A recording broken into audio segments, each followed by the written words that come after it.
জাহাঙ্গীরনগর বিশ্ববিদ্যালয়ের মেয়েদের হোস্টেলের সামনে সম্প্রতি একটি বিড়ালকে রেখে যাওয়ার ঘটনা সাধারণ মানুষের হৃদয়ে দাগ কেটেছে। বিড়ালটির নাম মিনি। চিরচেনা আদরের এই পোষা প্রাণীটিকে অনিচ্ছা সত্ত্বেও বিশ্ববিদ্যালয়ের ক্যাম্পাসে রেখে যেতে বাধ্য হয়েছেন তার মালিক। মিনির গলায় একটি চিরকুট ঝুলানো ছিল, যেখানে লেখা ছিল, মিনি আমার পোষা বিড়াল, বাধ্য হয়ে ওকে আজ এখানে রেখে যেতে হচ্ছে। আমার বাড়ির মালিক তাকে ফেলার হুমকি দিয়েছে। মূলত নিরুপায় হয়ে প্রিয় সঙ্গীকে বাঁচাতে এবং নিরাপদ আশ্রয়ের আশায় মালিক তাকে জাহাঙ্গীরনগর বিশ্ববিদ্যালয়ের মেয়েদের হলের সামনে রেখে যান।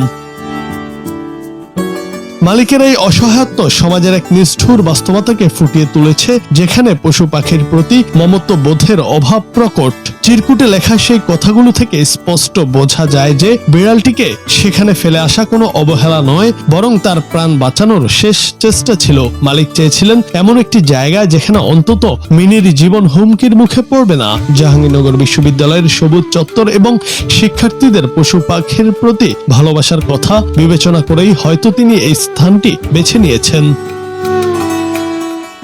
অথচ ইসলামে বিড়ালের প্রতি সদয় হওয়া এবং তাদের অধিকার রক্ষার ব্যাপারে বিশেষ গুরুত্ব দেওয়া হয়েছে। বিড়াল কোনো অপবিত্র প্রাণী নয়, বরং একে মানুষের ঘরবাড়িতে বিচরণকারী অত্যন্ত পরিচ্ছন্ন এক প্রাণী হিসেবে গণ্য করা হয়। মহানবী হযরত মুহাম্মদ সাল্লাল্লাহু আলাইহি সাল্লাম নিজেও বিড়াল পছন্দ করতেন এবং ইসলামের ইতিহাসে প্রখ্যাত সাহাবী হযরত আবু হুরায়রা রাদিয়াল্লাহু এর নামের সাথেই জড়িয়ে আছে বিড়ালের নাম। বিড়ালের প্রতি মমত্ব বোধের কারণে নবীজি তাকে বিড়ালের পিতা উপাধিতে ভূষিত করেছিলেন।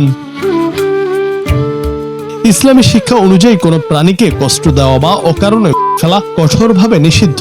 হাদিস শরীফে উল্লেখ আছে যে একটি বিড়ালকে আটকে রেখে না খাইয়ে মেরে ফেলার কারণে এক নারীকে জাহান্নামের কঠিন শাস্তি ভোগ করতে হয়েছিল। অন্যদিকে তৃষ্ণার্ত বা ক্ষুধার্ত প্রাণীর প্রতি দয়া দেখালে মহান আল্লাহ খুশি হন এবং এর মাধ্যমে পাপ মোচনের সুযোগ থাকে। মিনির ক্ষেত্রে বাড়ির মালিকের পক্ষ থেকে আসা হুমকি তাই ইসলামের মানবিক শিক্ষার সম্পূর্ণ বিপরীত। অসহায় মিনির এই কাহিনী আমাদের মনে করিয়ে দেয় যে পৃথিবীর প্রতিটি জীবেরই শান্তিতে বেঁচে থাকার অধিকার রয়েছে।